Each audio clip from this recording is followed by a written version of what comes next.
So let's start. Can you tell us how each of you got involved with this project? And I'll start with you, Jamie. I couldn't get a job for the life of me, to be perfectly honest.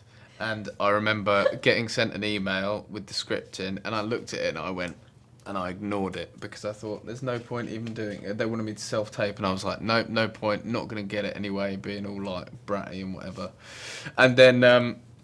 And then they kept coming back to me going, Jamie, where's the self-tape? Where is it? I was like, oh, I haven't done it yet. And they said, right, we're going to get you in with the casting director in London. I went and met with her and did the tape with her. And then I tested with Chloe the week afterwards. And then that was it. Fantastic. Chloe? Beat that. I heard about the project from my mom and my brother when they got the script, and they read it first and they sent it to me, and they're like, look, this is a really cool project. It's based off of a beloved novel. R.J. Cutler, who we've been trying to work with for a while, is who we'd probably like to get as the director. And so I signed on to it, and I read the script, and then I read the book simultaneously. And I kind of fell in love with who Mia was in the novel, and it made me really want to infiltrate everything that she is in the novel into the real story that we're going to be portraying on screen.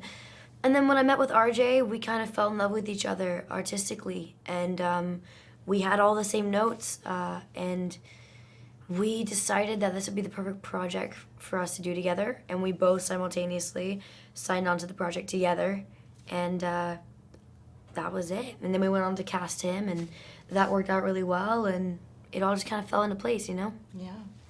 Now, can you tell us a little bit about the characters you play?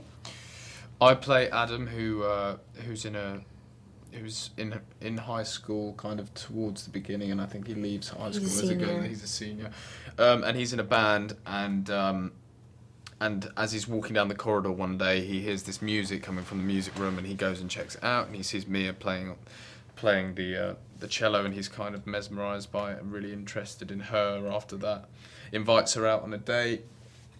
They kind of go out together, and then that's basically it in a nutshell. And they kind of spend a good 18 months together before the accident happens. Yeah.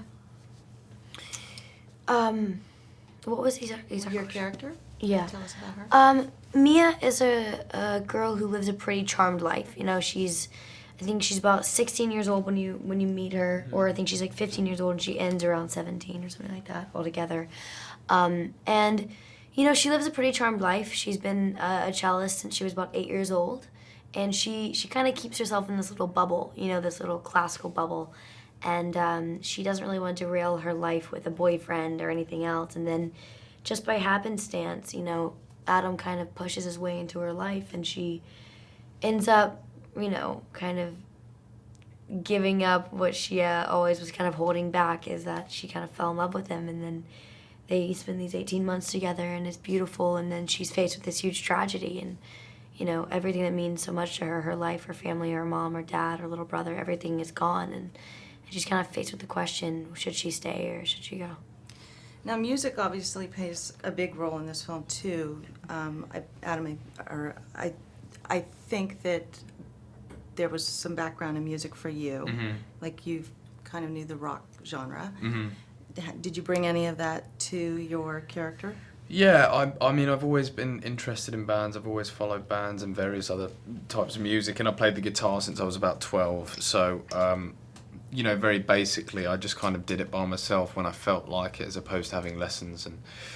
And then before the movie, I just had a bunch of lessons with a guy back home called Simon Tong, who's played with a bunch of really cool bands, and then came to Vancouver and did a bunch of band practice as well. So it was really fun for me to do that, and especially with all the boys in the band, we kind of towards the end, you know, felt really good playing up there together. It was really fun. It was good.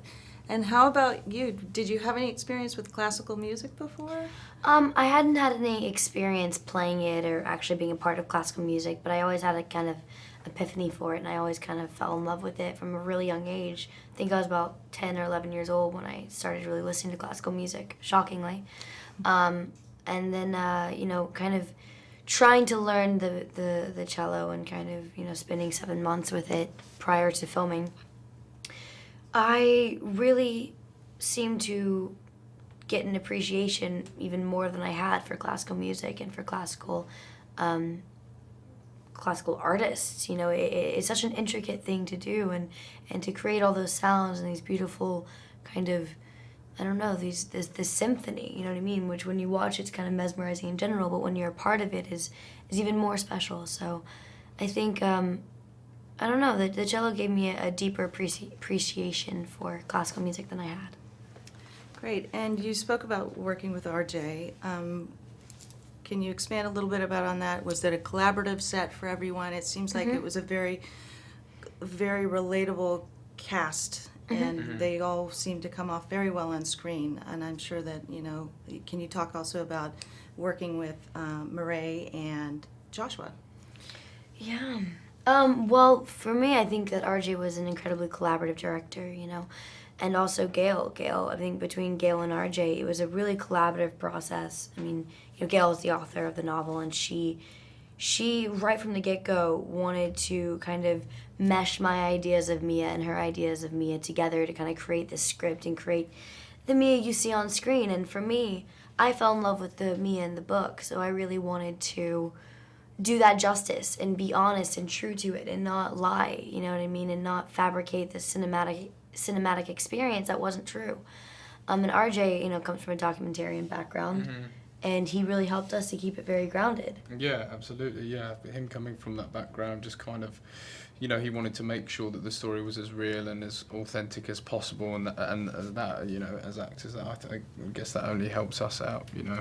Yeah, and then Mireille and Josh were really cool people. So nice. So fun. Liana, Mireille, Josh, Jacob, my little brother. Yeah. Everyone was really awesome on this movie, and we all really got along, and there wasn't any moment where we were like, oh, we have to go to set and go to work with them. Yeah, it was they're a really nice bunch of people. Really collaborative group. It looked really great.